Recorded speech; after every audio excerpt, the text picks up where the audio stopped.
video was showing was e-paper. I was talking about, I've talked a lot about how the current media are dying.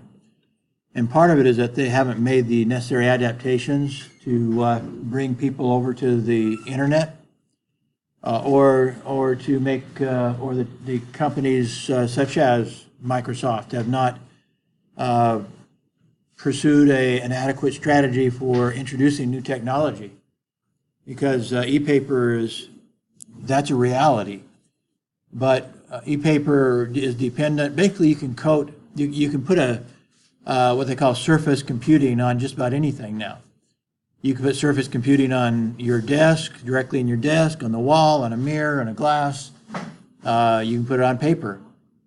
And so with the cloud, with the expansion of the cloud, basically your newspaper can travel from the cloud to your e-paper, as the video demonstrated, and your entire newspaper can be basically one sheet of paper.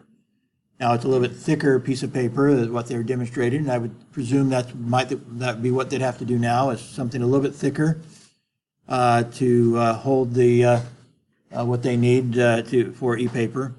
But it's still a lot smaller than a newspaper and a lot easier to handle. I'm going to show another one from Microsoft that this is like 12 years old. So this is nowhere close to being new technology, and yet you don't see it yet.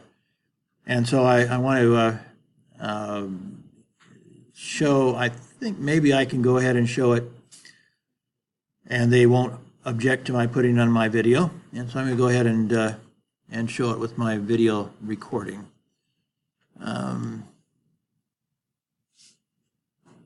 Graphics. That means no more mice, no more keyboards. It's all hands-on. King 5's Glenn Farley tonight with the latest in technology. This really shows you how realistic technology can be. You can play in the water without getting wet. No kidding. Yes. Have you ever put together a jigsaw puzzle when the picture was actually moving? We absolutely see surfaces, right, becoming smart. Whether it's in your countertop, or whether it's a freestanding coffee table, a kitchen table, or on the wall. It will do multi-touch. Microsoft Corporate VP Tom Gibbons gives us the interactive tour. It's called surface computing. You can do it without the interface of a mouse. So do object recognition. How about ordering something off a virtual restaurant menu? So we go into this restaurant. Yeah. And then I can just take stuff here and I can drag it in. And when it comes time to pay, just lay down your credit card, divvy up the bill, add in the tip, and leave. Under the screen are cameras that can actually see what you're touching, and then the computer reacts, creating an image. There we go. And again, we just put it down here, and it spills out. Photos, not a problem. It's like they're magically drawn out of your digital camera into the box, wirelessly, of course. So, and you can grab photos, and I can grab photos. We can make it bigger, So it's smaller. like a white table in this case. In this case, it is. And so we use those different attributes of surface computing in this application to create a totally different kind of experience. If you've got video you want running, you can actually play the video. The first of these units will go into bars, restaurants, casinos, and retail stores. But when can you get one for your home? We are shooting for around 3 to 4 years. The price tag within a home budget. In Redmond, Glenn Farley, King 5 News. Right now, commercial units are expected to sell between $5,000 and $10,000. You should start seeing them in bars and restaurants in November. So again, we have a situation, as with surface computing, that we have the technology, but most newspapers and magazines have not started using the technology that you will see in this video that I'm about to play. Again, since this is a promotional video, I'm going to go ahead and presume that they'll let me record it. So I'm going to go ahead and try to do so. There's a revolution going on right now in the way that people consume journalism. We're at a point where technology is going to enable us to view and consume media in an entirely different way. Whether it's in paper, mobile devices, or iPhones, or the iPad, there are going to be a number of ways that people want to engage with that content. One thing that we've been great at doing is telling stories and communicating ideas and information. Whether you're an editor or an art director or designer, you're basically creating story art, just like a film director does or a musician. And we've been able to do that in print. Our readers have relationships with brands. We have a great website, we have a great print magazine, and this is just adding one more avenue of communicating and connecting with the brand of Wired. And really that's a huge opportunity for magazines. We really would like to offer more choices to our readers and to our advertisers and move beyond just the static notion of ink on a piece of paper. What we're doing with Wired Magazine is collaborating on a digital version of their magazine with the same designers and creative people that published the print version. Newer technologies like Adobe Air are now powering a new wave of interactive capability to display rich text, imagery, animation, interactivity, all within a single platform that can reach a variety of devices. There's still going to be the rich storytelling, there's still going to be narrative art, but we'll be able to do it in short film and 360s, the ability to turn a product around and look at all sides of it. There's this immersive experience which they can navigate completely by natural hand gestures back and forth between the pages of the magazines, all the entry points. If they want to dive deeper and read a full article, they scroll down, then that. So we've created a dual-axis navigation system. At the bottom, we have what we call the scrubber. And it's got a little thumb that you can browse through and see every page in the issue, edit and advertising. Up at the top, we've got the browser, and by touching that, you get a visual overview of the entire magazine. It zooms back and shows you a magazine deconstructed. We also have rich social features allowing people to clip articles, share them with friends, store them in their favorites bin. The ability to tweet about an article that you like, post it to your Facebook page. It's a whole new world here for magazines. This is what we've been waiting for 15 years. We've been waiting for an opportunity to use all these visual tools at our disposal to tell these stories in a way that is efficient, that is multidimensional. But we also think it's an opportunity to reset the economics. You know, for the first time, people may value this experience so much that they'll pay for it.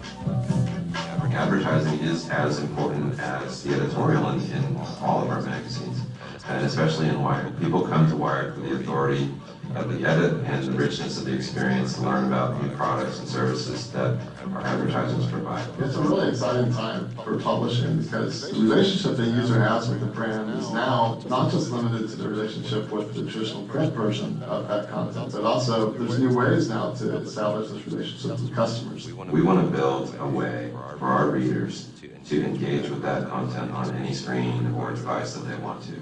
These changes are on par with the changes that media experience going from radio to television. Wired is known for breaking all the rules in print and doing really amazing things with their design of their print publication. They're obviously one of the most forward-thinking publications out there. One of the reasons we teamed up with Wired was because we knew if we could solve their needs in this digital publishing world, we could probably solve a lot of other magazines' needs. So it's really been a great collaboration between Wired and Adobe.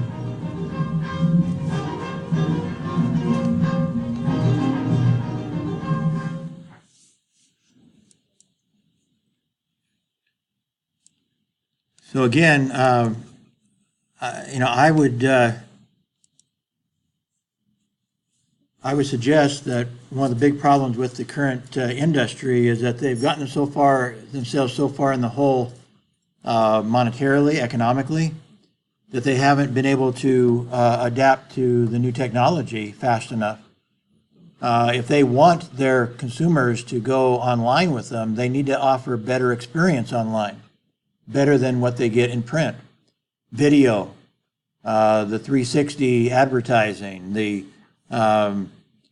more social impact, more options, more color, more links, more just more of everything. Their online version has to be better than their offline version if they want their consumers to go online with them. Right now in America, only about I'm not sure what it is with magazines. It might be a little bit higher, but with newspapers and broadcasting, it's only about 10% of their advertising is coming from their standard, from offline. Let me put it that way. Only about. Excuse me, I'm not sure if I got that. May have gotten that backwards. Less than 10% of their revenue is coming online. The rest is all offline, all on print or on the broadcast TV or cable TV or whatever.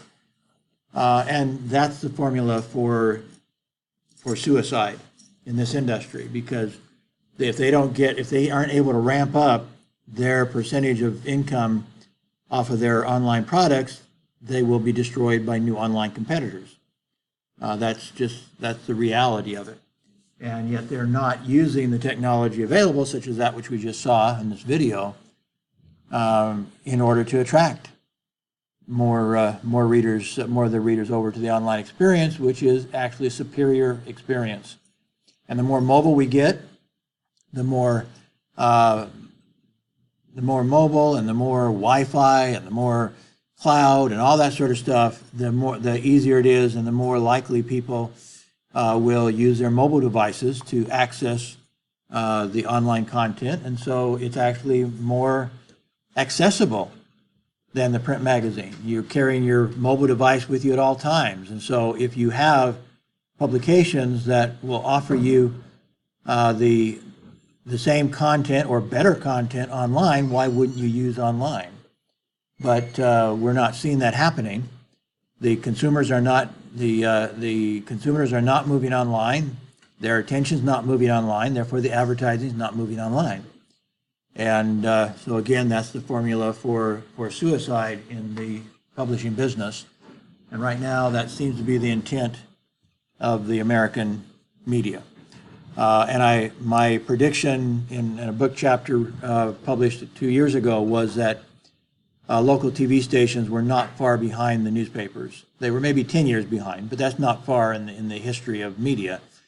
That as badly off as newspapers are today, TV stations may even be worse off in another 10 years, because as entertainment begins moving online, and it's not just beginning, it's moving very rapidly. I think I mentioned, I guess this was at the conference the other day, not in our class, but in the conference I mentioned that companies like Netflix this year is spending $8 billion on new programming. Disney has committed a couple $1 billion to new programming to move more or to offer programming online. Turner is committing a couple $1 billion to moving more content online and with new strategies, including live TV online. There were some others too. I can't remember who else is moving more product online. But when you're all done, you're talking about more than $20 billion going to be spent this year on moving high quality content online. And a recent survey showed that actually there are more people. How do I say this? There are more people whose favorite program is online than on broadcast TV now, or even cable TV. Either of those. That's, you might say, traditional TV. They don't have they don't have the majority of all programming yet, but the highest percentage of people's favorite program is now online, is now Netflix or Hulu or one of the online providers. That's already the case. And so as they expand their programming, there's every reason to think that these online providers, including the new people like Disney and Turner, and those that are coming online now very rapidly, that now they see what success Netflix has had, that they are going to destroy the TV industry as we know it. And so if they don't figure out, the ones that are going to be hurt most are not the networks probably. It'll probably be the local TV stations in America, because their local content isn't strong enough to get people to stay with them.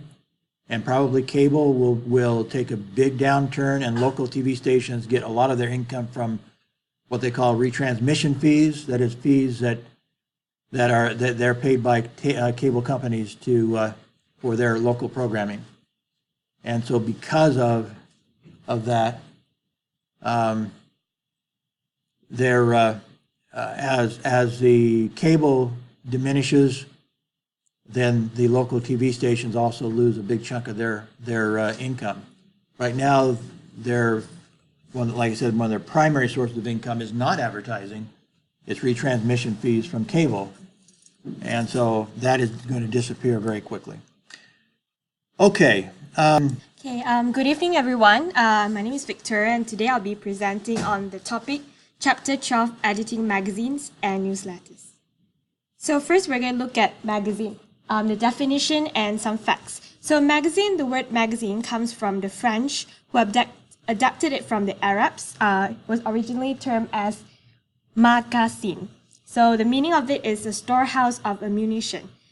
Some facts about magazines are magazines come out less often than daily newspapers. Daily newspapers. Magazines are printed on better quality paper than newspapers. Magazines appeal to be more specialized audience than newspapers. Magazines tend to have articles that are longer and less objective than newspapers. Some magazines are published only on the web, which are sometimes called webzines. So some of the webzines include Salon, Slate, and Politico, or they are also called e-zines, which are small magazines on the internet. Magazines, there are specialty magazines that focus on corporate communications, publications, trade publication, association publications, government and non-profit organizations publications, and also special interest publications. Next, here's a magazine staffing. It's an organization hierarchy of the magazine department, especially targeted for commercial magazines. So the highest post would be editor-in-chief. So what he or she does is that editor-in-chief is in charge of the editorial content of the magazine. The person would guide the magazine along a certain vision and makes decisions about content and covers. Next is the magazine director and executive director. The managing director hires, fires, and promotes editorial staff, ensure they and freelancers stick to deadlines. While executives, editor, basically they are assistants to the managing editors. Next, we have section editors, also known as senior editors. They manage a particular section of the magazine, such as letters to the editor or reviews of new products. And we also have the art director. They oversees the entire design of the magazine. Copy editors, they edit the article and write titles, captions, as well as pull quotes. Online editors, they're in charge of the editing content for the magazine's website. And we have photographers. Contributing editors, they're not staff members, but are regular freelancers who tend to be experts in the field about what they write, and they would submit it to the magazine company. Next, I'm going to talk about magazine design. So in magazine design, there are a few elements. At least there must be one dominant picture in color. As we know, most magazines they're full of images. And there should be a title, preferably with a subtitle. Simplicity is the keynote. Margins should be uniform or at least give the overall effect of uniformity. And it is important to remember that the magazine design has to be simple and clear-cut. Avoid cluttering. All right. Next, it will be the block of text. So these are some of the examples of text designs used in magazines. The first one is a decorative capital letter or a drop cap, as you can see from the image. And the other one is called stick up initial, also known as raised cap. So the first letter, it will be larger than the rest of the text. Next, the goal of page design is it should be a means rather than an end. So what it means that we have to create an environment where readers find an assembly of interesting stories. We need to attract readers to the specific stories. We need to hold their attention until they have finished each story. And that is why we need to use different designed devices that will dramatize the key issues of each story, and to use design to make the most of the readability of each story or page. Graphic styling alternatives. So the easiest way to lay out a magazine page is to divide each page into a certain number of columns. Usually it would be around 3 or 4. So for example, in US, a 7 by 10-inch page is usually divided into 3 columns.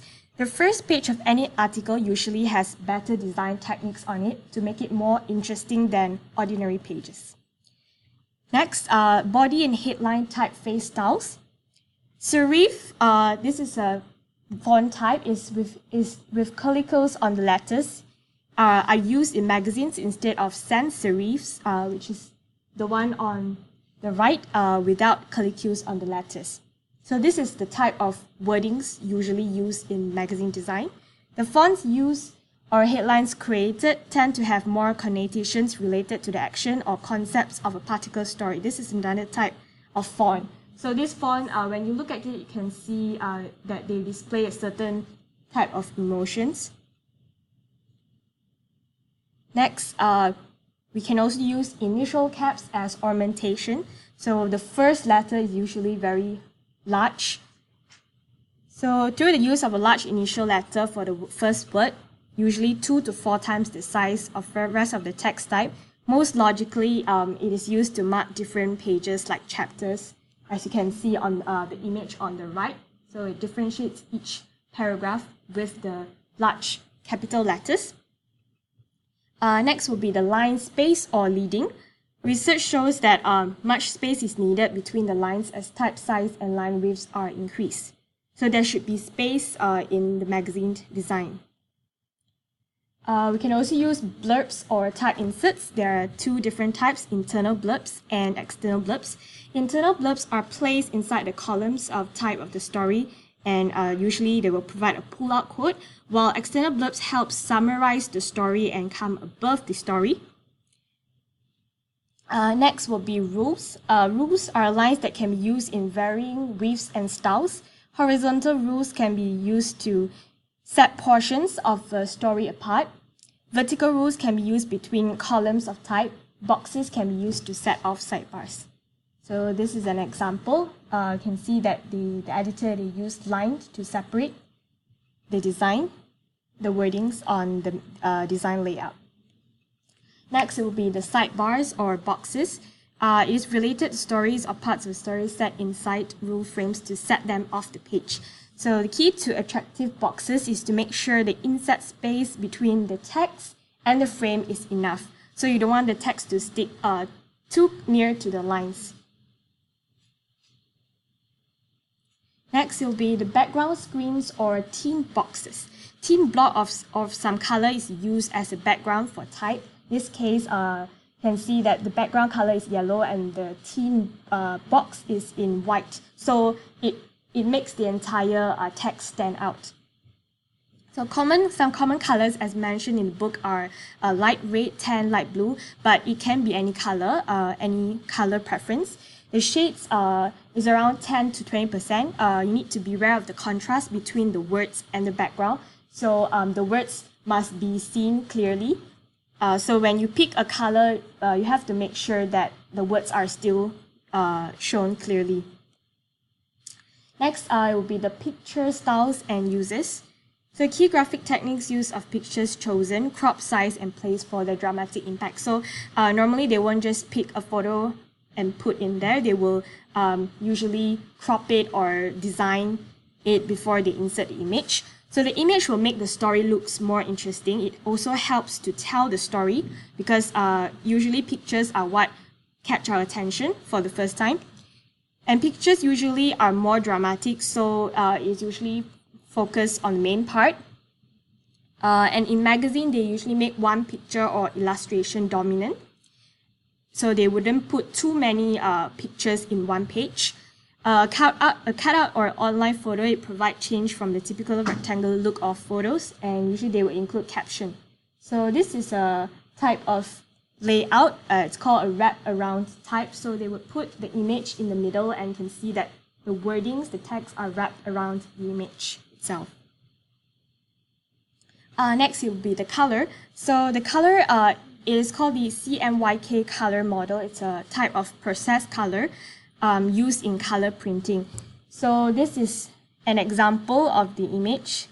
So this is a 4-color process. So when colors like black, magenta, yellow, and cyan links are added to each other in different percentage, almost any color can be reproduced. So in magazine printing, they usually use this color process. Next, we look into the placement of advertising. In magazine, ads generally go to the outside of the pages or may appear on both outside and inside. Usually give and take between editor and ad manager. What this means is that usually the editor will discuss with the advertising manager on whether to prioritize certain advertisement or how it should be placed. Unless certain ads are sold with a position guarantee, usually the advertising manager will try to comply and will try to prioritize the content instead of the advertising. Next, we're going to look at newsletter. Newsletter is short and newsy publication with frequent publication cycle. It has a high degree of specialization. It's another form of written journalism. The Kiplinger letter is the first US newsletter to be published in US. And you can also search online under this free directory of newsletters online. There's around 9,500 newsletters. So if you're interested, you can always feel free to link to that page. Newsletters are the fastest growing category of all print publications, usually in schools, public utilities, and credit unions. Bank, they have their own newsletter. And newsletter, it covers financial, political, and other special interests. So this is one of the newsletter that I've included. It's Malaysia government newsletter called Matas. So some of the keys to a newsletter success would be newsletters make their readers believe that useful and personalized information can be found nowhere else. And it covers current topics of importance, often discussed here first. And it saves time because the material is condensed, and save money because of the accurate forecast of the future. In the book, they also mention how to make money with a newsletter. So usually the publication, the editors will consider selling ads as inserts or during seminars, offer in seminars. Can also sell in person, consultations and evaluations, independent survey and studies, or through subscription lists. Next, we're going to look into newsletter design. Consider not using the word newsletter as the title. Instead of naming the newsletter as XMUM newsletter, you can actually omit the word newsletter. And you can have a designer to create the newsletter nameplate for the title. A standard page size for a newsletter is 8.5 by 11 inches with margins of at least 1/2 inch all around. Make it look like a typewritten letter, more urgent and personal. Anything wider than 3 columns would be too narrow for a standard page. 2 or 3 columns are probably the most common for newsletter. An ideal length of a newsletter varies, but the idea of the entire newsletter is new, so it's better to be timely than lengthy. So you can have a shorter length but more frequent publication of the newsletter. Newsletter work best when articles are short and clear but written in highly condensed memo-like form to grab the reader's attention. So usually you can pick a lead story, write a sidebar. Avoid stiff or pose artificial photographs. You can emphasize a strong photo, like the image above. And if there are a lot of mug shots, be sure all photos are identified with their own caption or in block caption referring to each photo. All right, we've come to the time of question and answers. So I've prepared 3 true or false questions. The first question is, the key to attractive boxes is to make sure the inset space between the text and frame is enough. True or false? Anyone would like to answer? Yes? Yeah. Okay, the correct answer is true. The second question, the most common type of font type used in magazines are sans serif instead of serif. True or false? The font style used in magazines. Yes? False? Yeah, that's the correct answer. So the correct style used is serif instead of sans serif. Third question is 2 or 3 columns is the most common number of columns for a standard newsletter page. True or false?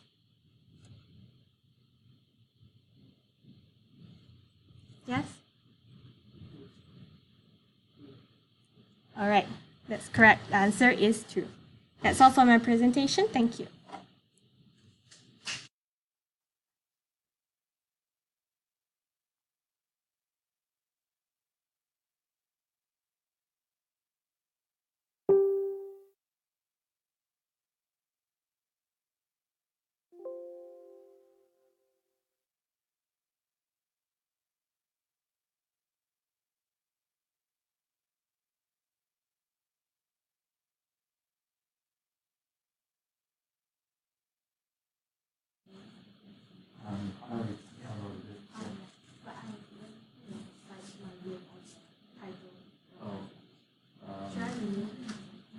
Well, just going to say so, just to get it again. Well, I would be an email. You already did email it. Yeah.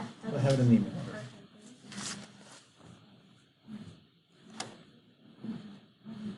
email. My time on Monday lecture to at least give you some demonstration of a magazine. One of the things is a magazine is going to be, on one hand, it's easier because you only have to do 2 stories. So that's easy. You can complete the magazine assignment in about an hour. You're already familiar with your stories. You have to fill at least 4 pages. I would recommend 5, and I'll explain why. But you need at least four pages with 2 stories. You can have a 3rd story if you need to fill the space. But if you're doing it doing your magazines real artistically, you will not need the space. 2 stories should be adequate. You may have to look for better art. It should be fairly obvious to you at this point that some of you had a harder time than others because you and your team did not produce good enough art for your stories. And the art is so important to any publication that it is, even though I consider myself mostly a writer, I have had thousands of pictures published because I know I can't trust anybody else to take my pictures. I'm taking pictures wherever I go as a journalist so that I know I have some art with my stories. And so I've had thousands of stories published and thus thousands of pictures published, trying to get the very best art I can get with what I'm writing. Because of the importance of the illustrations and so forth with stories, and getting people's attention and explaining things, and I don't know, just for lots of reasons. So I will take next lecture to demonstrate what I can of magazine layout. But as I explained in lecture and already, is that I have no specific standards for you to follow except it better look good. Magazines have such a wide variety of layout styles and so forth that I'm not going to hold you to any specific style in your magazine, but if it doesn't look good, you're not going to get a good grade. So it's that's in that way, it in essence makes it harder.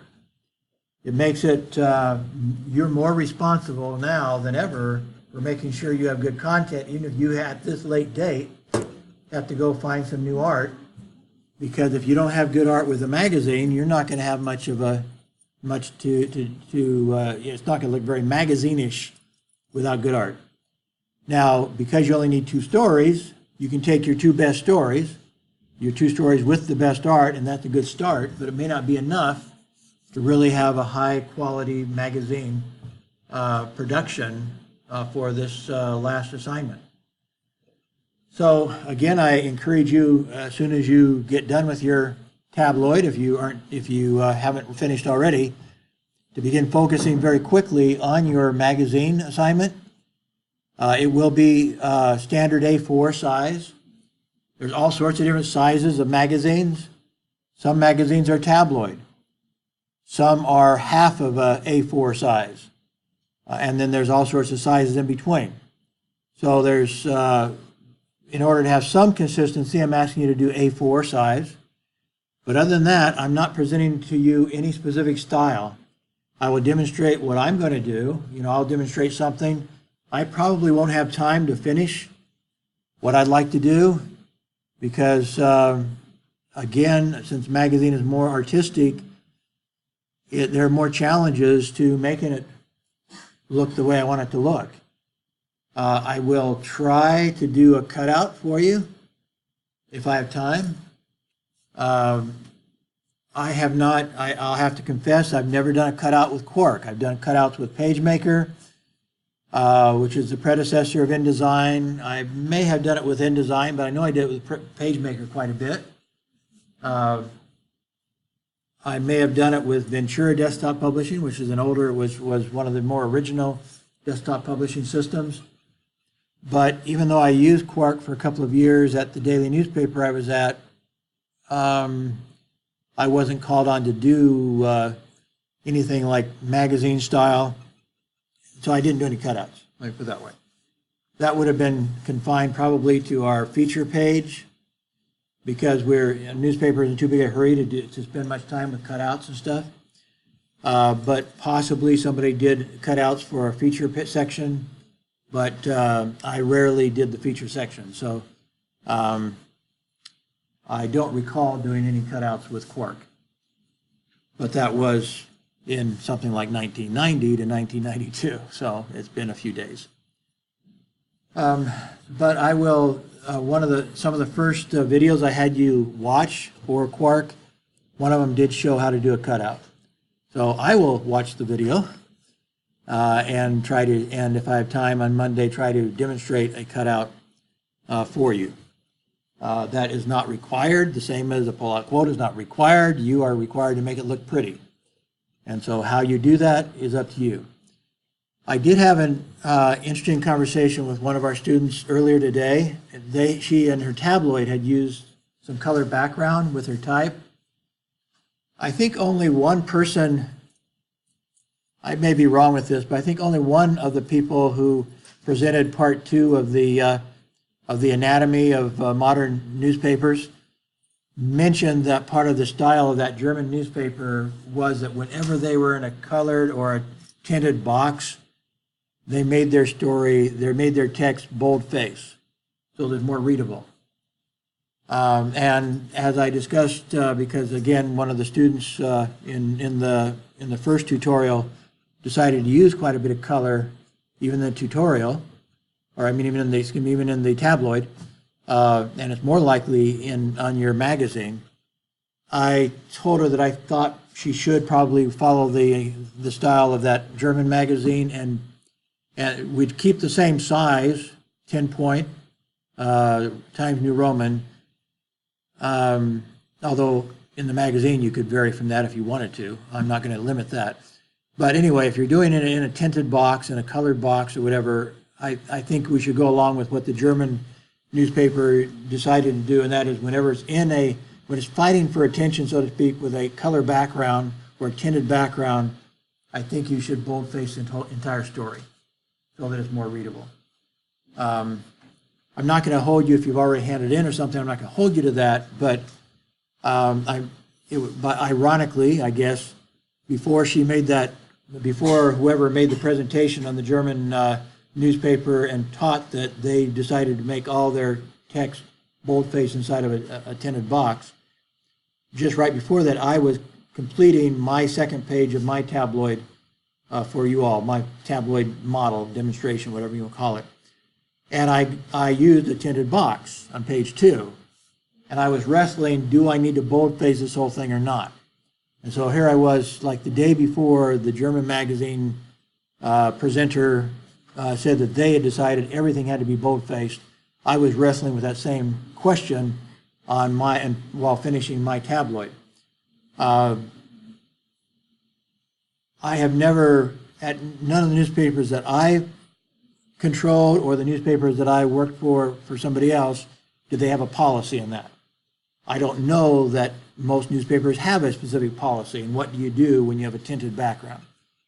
But as we look forward to the magazines, I think it's more likely you're going to have text over color at some point. And so I'm telling you right now, I highly recommend that if you put text over color, you make it boldface. I will not, so with newspapers, I haven't encouraged it, haven't even discussed it until now. So I can't penalize you if you don't. But if you have a really dark background, whether or not you go black or whether you go white or some other color with the text, it may be hard to read 10-point with a strong background color.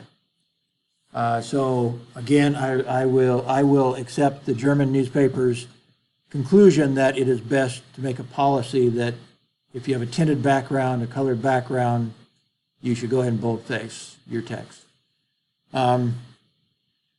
So again, I'm not as worried about the tabloid as I am with the magazine, because I know when I show you how I'm going to do my magazine, I'm going to be using a lot of text over color. And so I'm telling you right now, I'll be bold-facing any text I put over color for that reason. Okay, any questions on anything that I can answer for you? Okay, I was going to teach next week in the lecture. I was going to teach some in broadcasting. One of the discussions today was supposed to be about broadcasting. I'm not going to present on it, partly because I've decided to do some presenting on it in week 15, in the week 15 lecture when I'm not here. You'll have a video, you'll have several videos on broadcast content, not just editing, but content.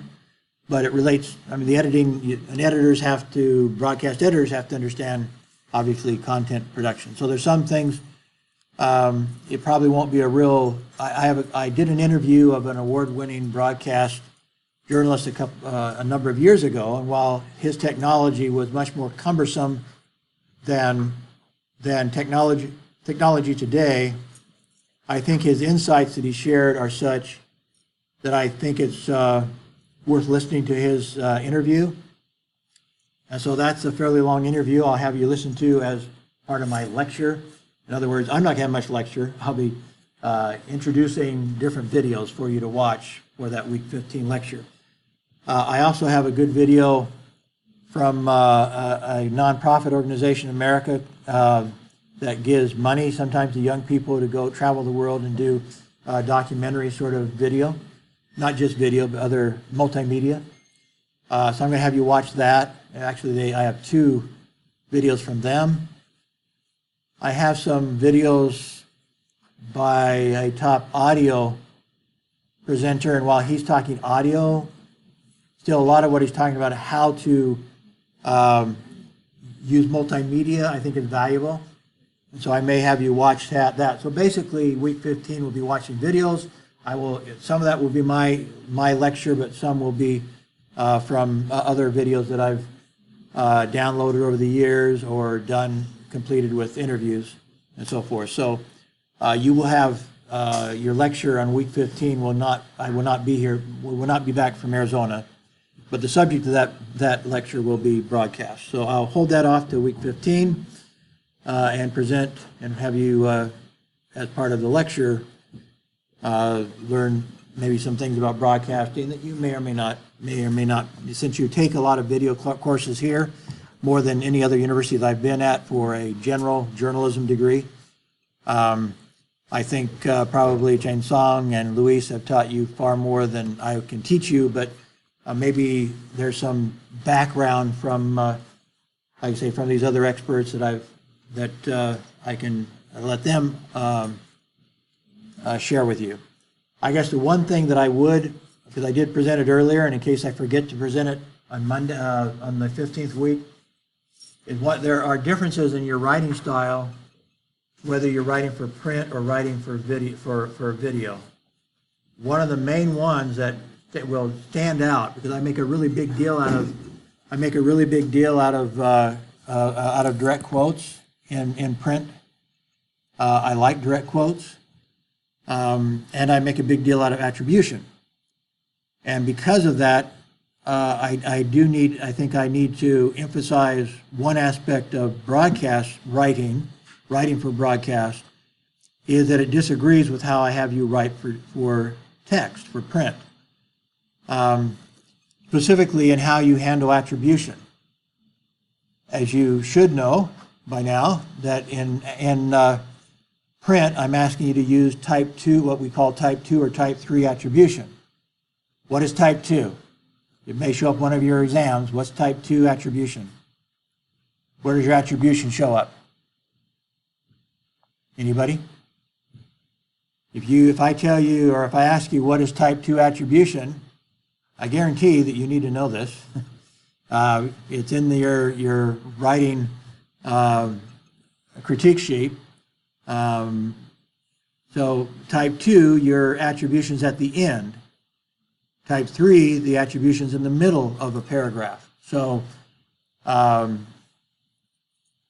type 1 is at the beginning.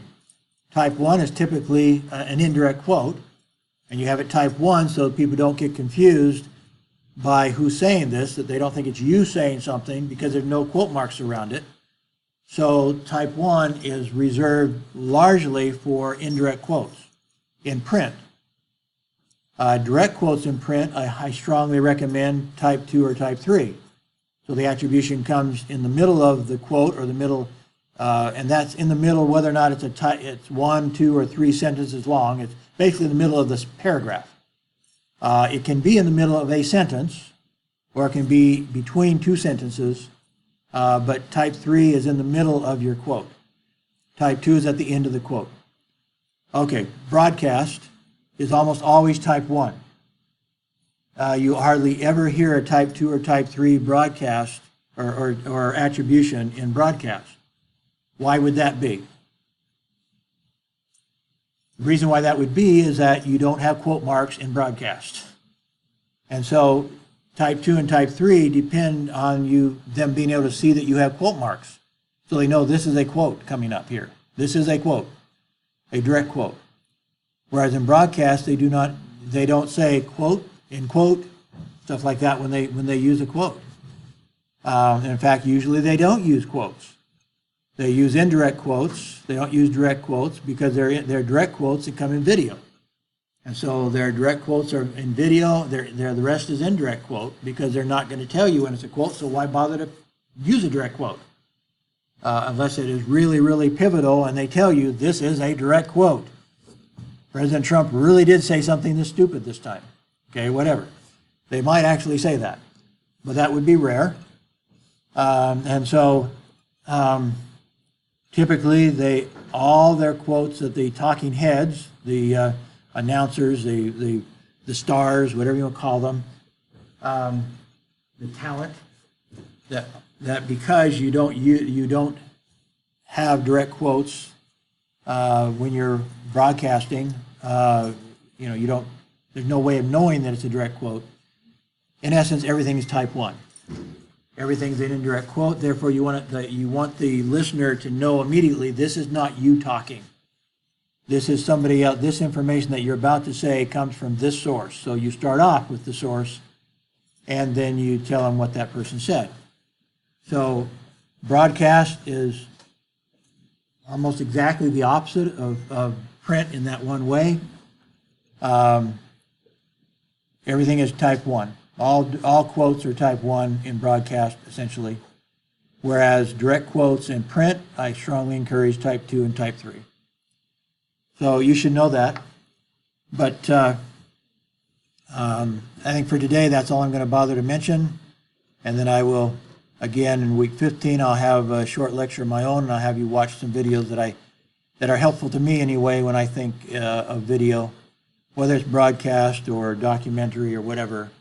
They have some very good tips on how to do video-based journalism. So I'll save that for week 15 when I'm gone.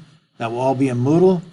So the lecture and And videos that I want you to watch in lieu of lecture will be all in Moodle. On week 15, there will be no lecture in class, no classroom on that Monday. Okay, if there's no other questions, and you all seem to be ignoring me anyway, I'm going to stop. If you have nothing to do here, you can leave. If you are working on a project and want some input, I will stay as long as you need me to stay to review your work, if you want me to review your work. So I will be here available for that. And again, if you don't have a need to be here, you can leave with my blessing. So I will end my discussion at this